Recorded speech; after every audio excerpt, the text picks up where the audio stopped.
Korea dál vyhrožuje silou. Neuznáváme příměří s Jižní Koreou, prohlásili její představitelé. Policie vypátrala podezřelé tmavé auto z Vítkova. Žháře prý ale nevezlo.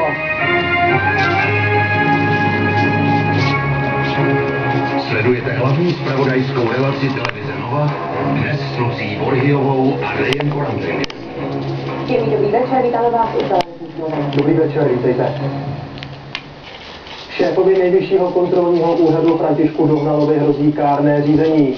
Kvůli plýtvání veřejnými penězi a porušování zákona ho chtějí před kárnou komisi poslat členové kontrolního výboru sněmovny. Dohnalův úřad přitom má být pro ostatní příkladem.